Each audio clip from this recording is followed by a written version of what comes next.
Ce que vous voyez, ce n'est pas un film, c'est une réalité. Ce n'est pas un montage, c'est une réalité, ce n'est pas un tournage de film. Ce que vous voyez, ce sont des blindés de l'armée française. Nous nous posons des questions, nous avons posé même des questions de savoir que faisait l'armée militaire française à San Pedro.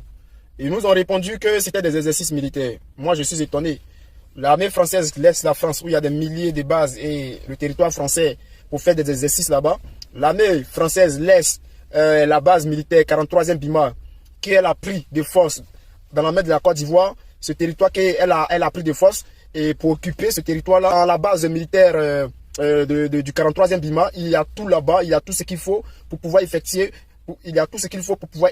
des exercices militaires.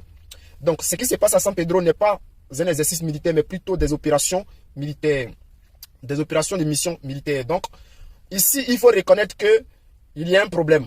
Voilà, la France ne peut pas laisser la France là-bas, ne peut pas laisser Abidjan, le 43e Bima, et aller jusqu'à San Pedro avec au moins une dizaine de blindés, de blindés de haute technologie aujourd'hui à San Pedro. Aujourd'hui, je me pose la question de savoir est-ce que ce que le gars, parce que j'ai reçu un coup de fil où un gars me disait que en décembre, Ouattara serait frappé et que ses sources étaient sûres et que ça allait venir.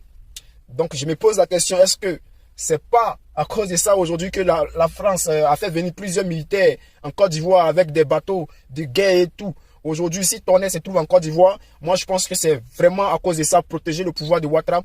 Si aujourd'hui San Pedro est quadrillé avec des blindés, on nous parle d'exercices, c'est du n'importe quoi. Quel exercice militaire on va effectuer avec des blindés, des dizaines de blindés français. Et pourquoi si on va effectuer des exercices militaires? Ce sont des militaires ivoiriens qui doivent être entraînés. Donc ce sont nos armes que nous devons utiliser. Parce que puisque si la France doit nous entraîner, faire effectuer des exercices militaires avec leurs armes qui ne nous appartiennent pas, alors moi je me pose la question, ça devient quoi? Ce n'est plus une question d'exercice. Parce que si moi je veux apprendre à conduire, si moi je dois apprendre à conduire et que le camion que je dois utiliser est un camion citerne, un gros camion citerne, et que toi tu prends une cacahuète pour m'apprendre à conduire, alors frère, tu ne m'apprends pas à conduire parce que même si je sais rouler même une BMW, je ne peux pas rouler un camion un gros camion de citerne. Je ne peux pas conduire un gros camion de citerne. Voilà, donc chaque véhicule a son permis. Donc, on ne peut pas prendre des blindés, on ne peut pas prendre des armes françaises pour dire non, on va aller entraîner nos militaires.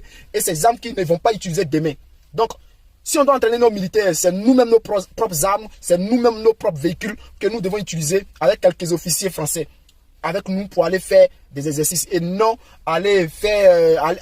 utiliser des véhicules blindés français qui ne nous appartiennent pas. Car si demain il y a une attaque, on n'aura pas ces véhicules-là. Moi, je pense que c'est une diversion. Parler d'exercices militaires, c'est une diversion. Moi, je pense que en réalité